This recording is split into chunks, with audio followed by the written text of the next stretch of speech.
case you didn't know, that was the Four Tops. President Garcetti, members of the City Council, City Controller Chick, City Controller Delgadillo, and City Attorney as well, Superintendent Brewer, members of the school board, commissioners, community leaders, members of the Counselor Corps.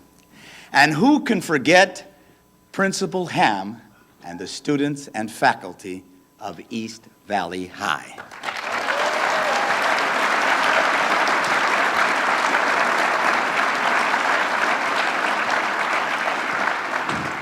By order of the Charter of the City of Los Angeles, it is my duty as mayor to make an annual report on the state of our city.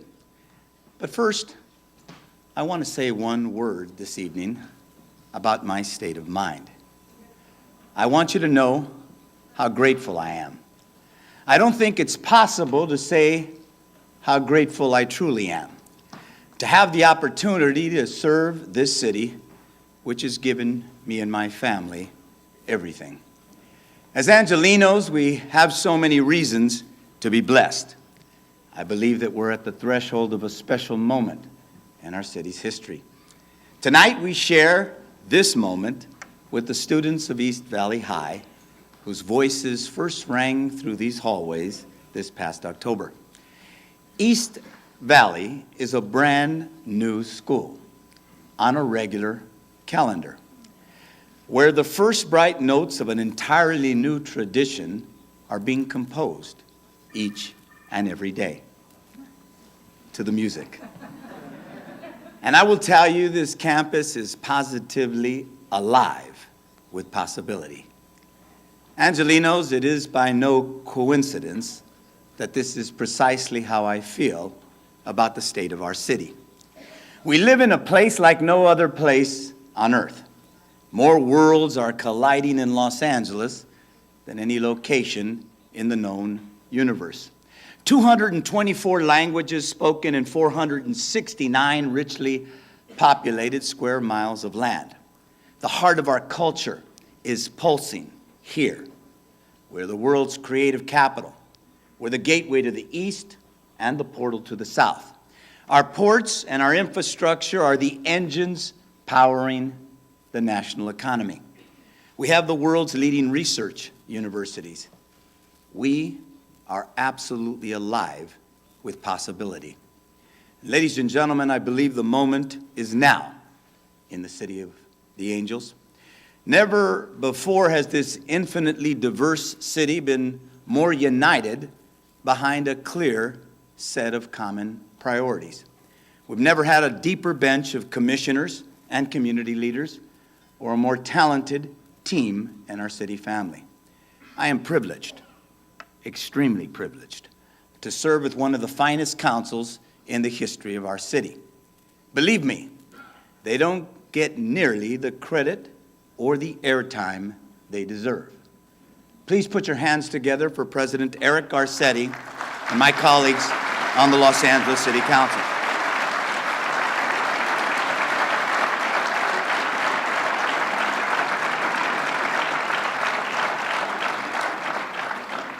Together, we Angelenos are making the case for progressives everywhere. We're demonstrating that you can expand essential services for people, that you can put more cops on the street, that you can fill more potholes, that you can provide more summer jobs for young people, that you could build permanent supportive housing for the chronically addicted and the mentally ill, that you can expand and protect library hours. You can do all of these things while cutting nearly $300 million deficit to a third of its original size in 2 years.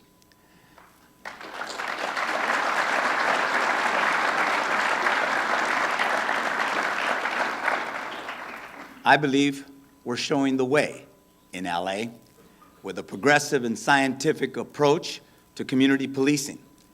Chief Bratton and the brave men and women of the LAPD have cut crime in Los Angeles to the lowest it's been since the Eisenhower administration.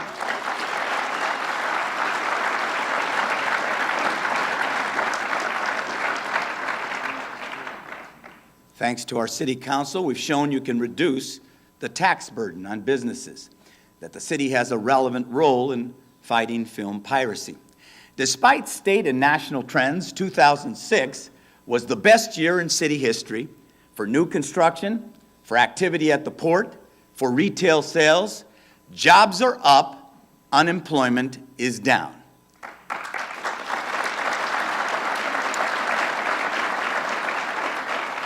And after decades of deterioration and doubt, the debate now concerns only the fine details of the city-making renewal that is inevitable in downtown Los Angeles. No city on the face of the earth is positioned more strategically in the first decade of the 21st century. So I report to you tonight, the state of Los Angeles is not only strong, it's limitless. Of course, we know we have challenges. We have tremendous challenges. We face risks as great as the rewards. Increasingly, like America, from coast to coast, we're becoming a city of marble and cardboard, a city of prodigious wealth and withering poverty. The defining dream of home ownership is becoming an impossible dream for more and more of our people. We're losing our children by the thousands to gangs and guns, to drugs and disenchantment. We have the nation's weakest core because we have America's smallest middle class. And we are the impoverished inheritors of a persistent refusal to plan and invest. As a result, we waste more time stuck in traffic, we get less time with our kids, and we spend more days of the year choked by smog. Yes, we have challenges, and our future as a great global city depends on facing them today. And I have a simple view. I believe it's up to us, each and every one of us. It's up to those of us who believe it's possible. People are so tired today, so turned off and tuned out from public life. It's up to those of us who believe. It's up to those of us who believe that a city of 4 million people can be one city. It's up to those of us who understand that government is not the enemy, it's the hands and feet of community. It's up to those of us who share a philosophy based on the fundamental belief in the common good and the goodness common to every human being. It is up to those of us who believe as Lincoln did in the better angels of our nature. It's up to us to lead, to prove that we can be able stewards of the public good, to show that we can deliver on our promises while balancing the books. Last year, we promised to place Los Angeles on a permanent and fiscally responsible path by eliminating our $295 million structural deficit. I'm pleased to report tonight that we're more than 2/3 of the way there.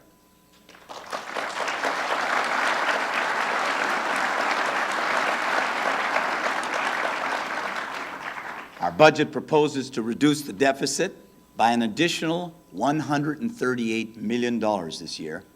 In just 2 years, we will have cut the deficit by more than $200 million. And we're doing it the old-fashioned way, with aggressive, hands-on management.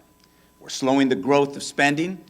We're challenging general managers to tighten their belts and to do more with less.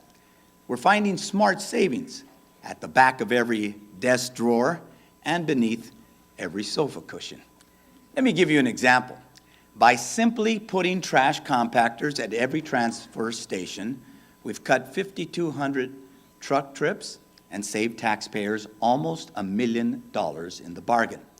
By installing more energy-efficient light at traffic signals, we're generating savings of between 80 and 90%. And we're saving for a rainy day. Our budget will put $187 million in our city's savings account.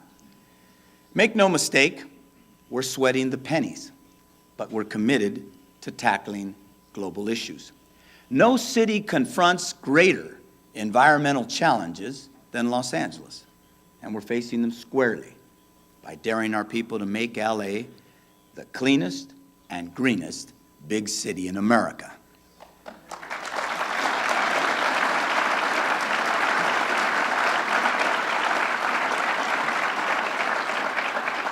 You see, it's simple. We believe that you can't be a great global city if we're not a great global citizen. And we believe it's possible to dramatically reduce the carbon footprint of a city of 4 million souls. Last August, I joined with President Clinton and Prime Minister Blair to announce a new effort by the world's great cities to join in the fight against climate change. In a few weeks, we will announce a comprehensive climate change plan for Los Angeles. What we have to do to get there is no secret. We have to reduce our over-reliance on fossil fuels, on coal and oil. That's why we've set the goal of getting 20% of our electricity from renewable sources by 2010. And Angelenos, we're up to 8% and counting.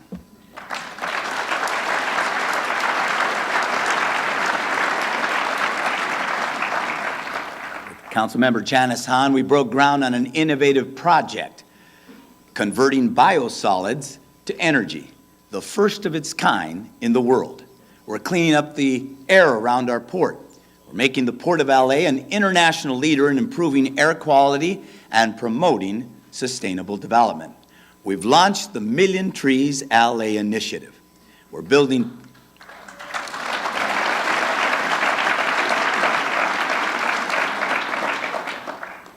more parks with a goal of adding 35 new parks in 5 years. Just this year, we acquired the land for 7 new parks, and 2 are already open. We're bringing back the Los Angeles River.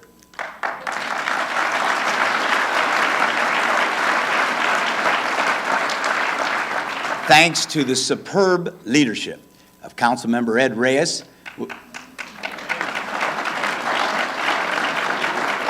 we will consider an historic master plan in May to transform this vital waterway into one of the world's great urban green spaces. We're making progress toward the goal of recycling 70% of our waste by 2015. We're expanding incentives for green building. We're increasing our use of recycled water. We're promoting transit-oriented development and a new approach to community planning based on a bold vision of smart, elegant urbanism. And we're redressing the mistakes of the past by restoring and protecting the precious natural environment of the Owens Valley.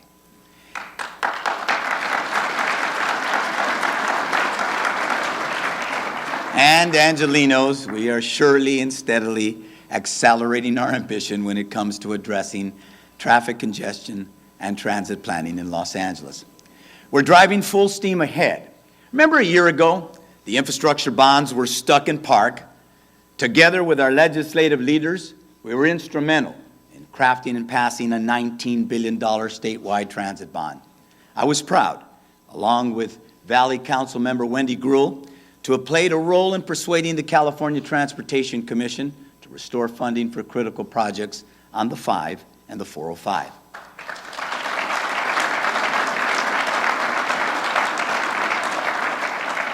And let me say this, it is outrageously short-sighted to shortchange transit investment in California's most gridlocked cities. We now have $4 billion additional dollars for transit investment that we didn't have last year. The tracks are laid for $1.4 billion in new rail construction. And Angelenos, we're eating and sleeping traffic mitigation at City Hall. We've synchronized the lights on critical corridors in the Valley and in South Los Angeles. We successfully deployed a gridlock Tiger team on Wilshire Boulevard. And I'm pleased to announce tonight that we'll be unleashing the Tiger teams in both the Valley and South LA.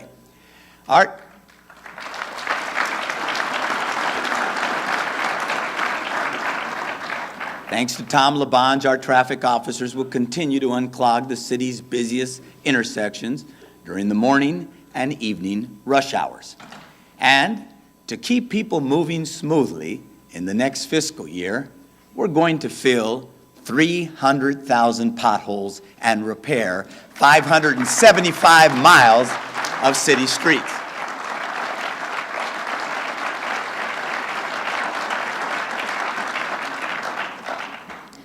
Now, allow me to address what I believe is the most important challenge we face. It begins with a story. On December 20th, I received a call from my security detail informing me that there had been a shooting in Angelino Heights. At about 8:30 that night, two gang members, one barely 20 years old, were seen driving down a quiet residential street. Neighbors heard the sound of gunfire.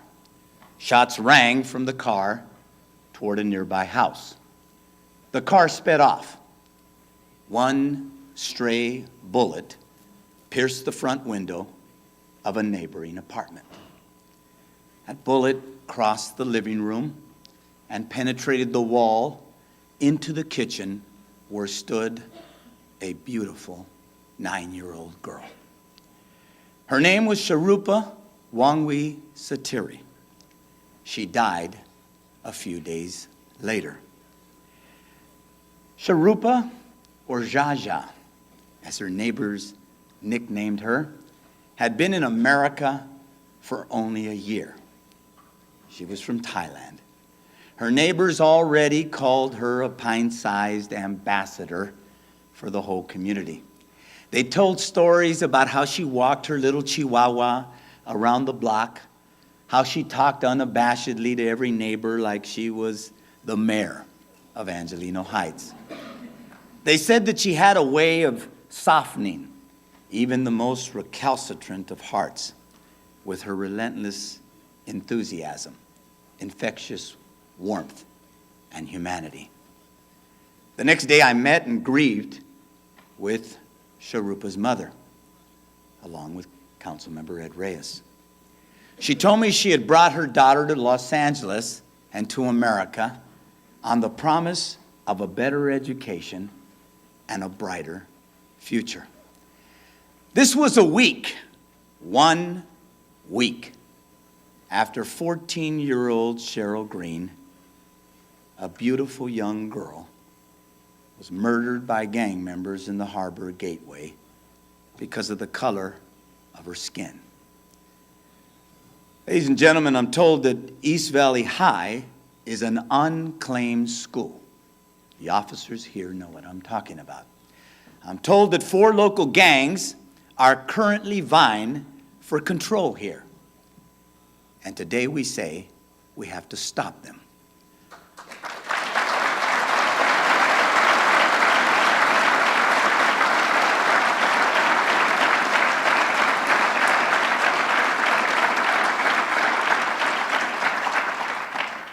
Of course, by now, we're all acquainted with the grim arithmetic. In Los Angeles, we have more gang members than any city in the nation. More than 39,000 youth and adults affiliated with over 400 different gangs. Last year alone, gang violence claimed the lives of 272 Angelinos. 1,500 of our people were hit by a bullet discharged from a gang member's gun. And every single day we see the maliciousness of each murder escalating in a rising tide of violence as the gangs communicate their strength with increasing bravado and more sophisticated weaponry. Imagine this: teenage kids armed with fully automatic AK-47s. One local gang with an estimated 1,000 members taking orders from jail cells and exporting violence not just through our city, but throughout the Americas. So today, after extensive consultation with neighborhood and faith-based leaders, in close collaboration with Chief Bratton, with our county, state, and federal partners in law enforcement, and based in significant part on the excellent work of Councilmember Tony Cardenas, Chairman of the Ad Hoc Committee on Gangs, I am pleased to offer the elements of a comprehensive community-based anti-gang strategy. It recognizes that first and foremost, our youth are the true foundation of a great global city. Our strategy is tough on crime and tough on the root causes of crime. We know that there are no simple and satisfying solutions to this intricate and complex problem, but we know where we must begin.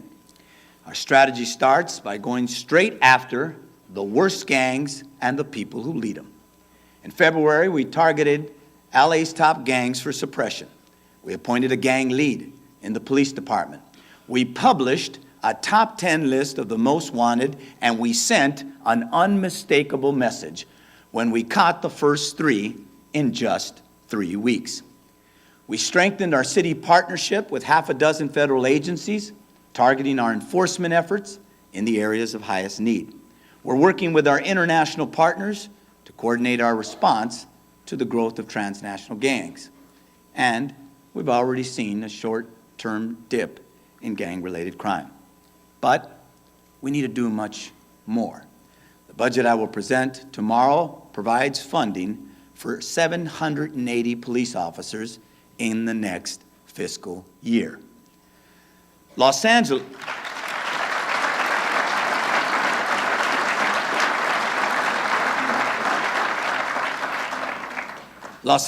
is the most under-policed big city in America. Gang members outnumber our men and women in blue by a ratio of over 4 to 1. Ensuring the safety of our people is the fundamental obligation of government. We need more cops on the street. And I want to say something about police hiring. Funny things sometimes occurs when you set high goals. And believe me, there were many who said we wouldn't hit our mark of 750 new officers this past year. Well, we didn't only meet it, we beat it by 80 additional officers.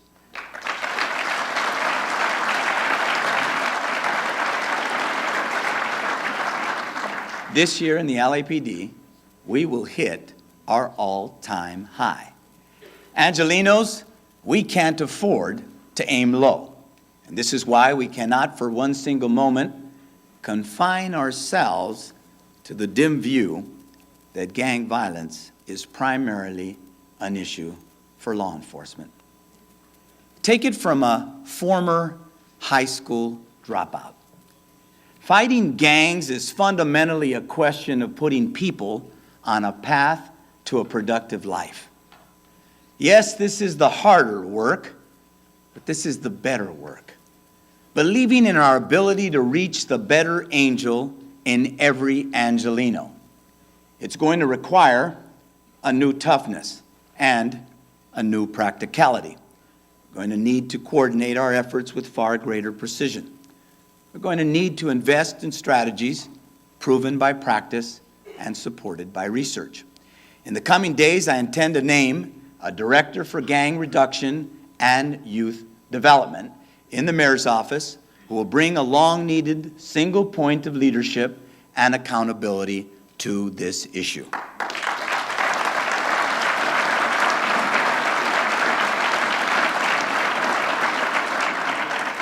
Our budget identifies $168 million for spending youth and anti-gang efforts citywide, and we're going to work to bring this spending into smarter alignment.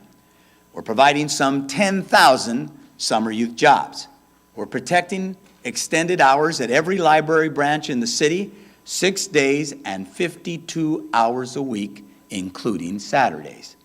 We're funding after-school programs like LA's Best. And we recognize what we're doing is just a start. Gang violence is a national problem. We need national leadership. Researchers now estimate that the total cost of the war in Iraq could reach $2 trillion. Mr. President, it's time to focus our challenges at home.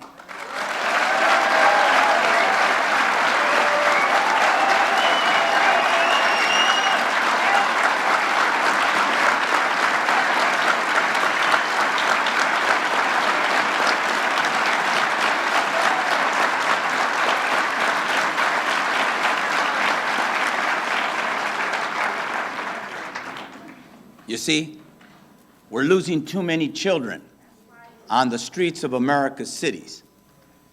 But Angelenos, we can't just shout at the wind. We need to make better use of the resources we've got. Working with City Controller Laura Chick, we're going to undertake a top-down, bottom-up review of city spending on gang prevention and intervention programs. Together, we're not going to prejudge the conclusion of this important and painstaking work. But I'll say it here and now. There will be no sacred cows in this process.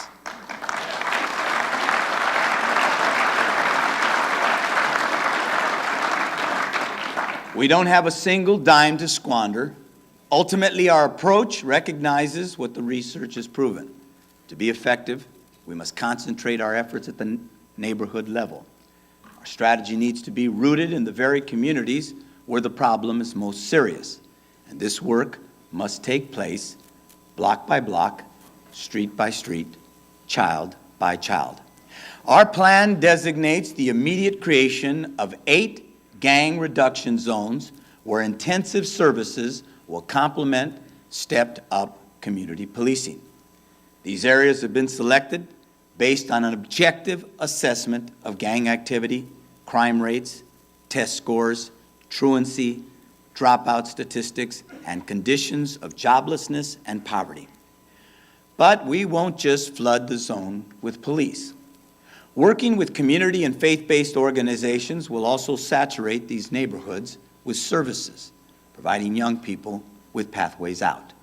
After-school programs, parenting classes, counseling services, dropout prevention, gang awareness training, tattoo removal, prisoner reentry, and job placement. We know that this multi-service approach works. We know because we have Homeboy Industries in the house tonight.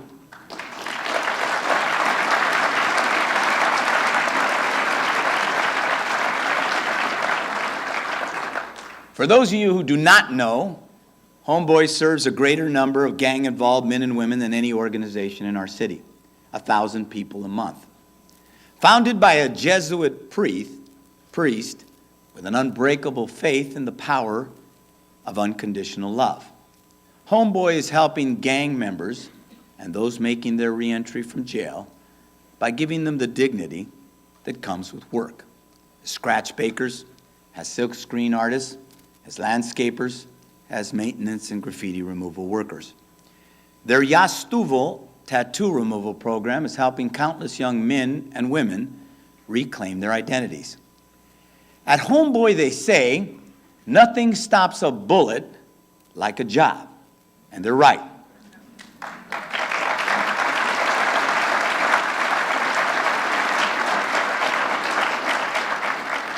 The area has experienced a 44% reduction in gang crime. So today, I'm calling on the governor and state legislative leaders to provide $30 million in state funding so that we can make this multi-service approach citywide and expand to 10 more sites. Well, while we're at it, we're supporting tougher regulation of firearms in both Sacramento and Washington, D.C. We don't need another national tragedy to know that it's time to enact reasonable controls on junk guns and automatic weapons.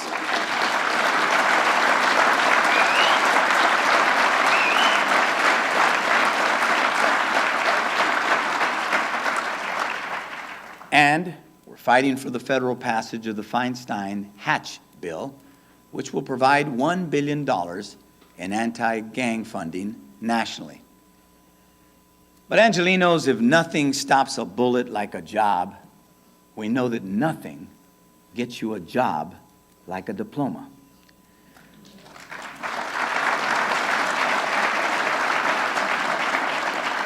That's why we can't face this problem or address the state of our city if we don't face the biggest challenge of all. In my State of the City address last April, I asked the legislature to grant Los Angeles and other cities a greater role in leading positive change in our schools. The legislature heard the call and acted boldly. But yesterday, the Court of Appeals blocked implementation of the new law. Whatever ultimately happens in court, I want it to be abundantly clear tonight. Not only have we forged a new consensus about the need for change, have no doubt, we are in the school reform business to stay.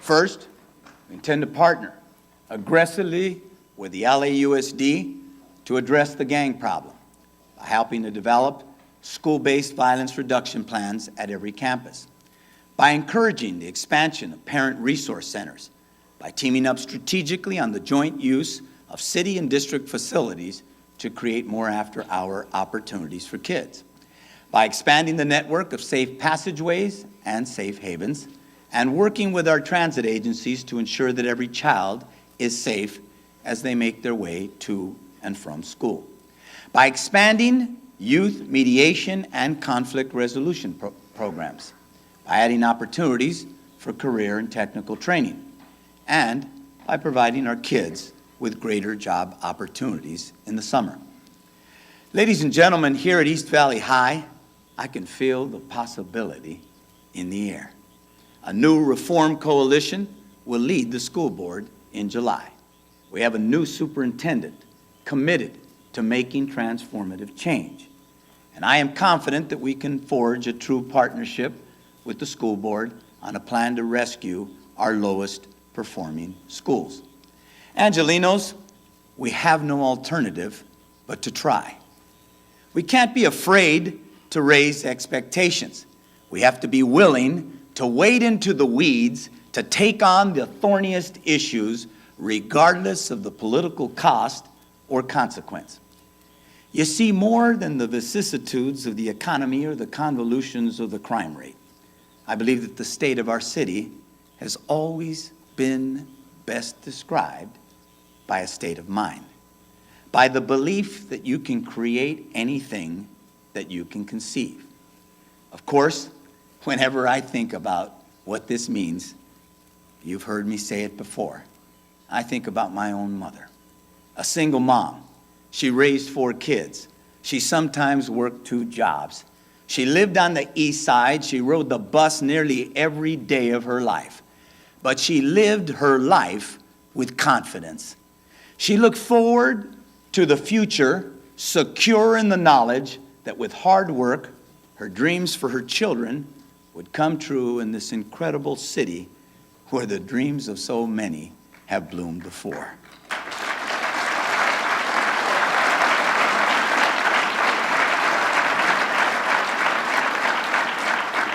I said it nearly 2 years ago. I say it again tonight.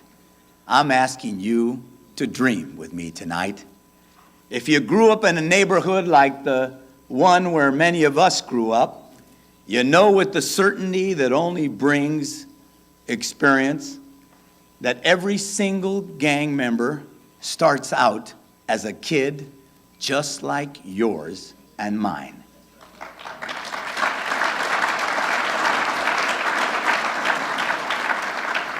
You know what their moms go through. You know how families grieve. You know what a mentor can mean.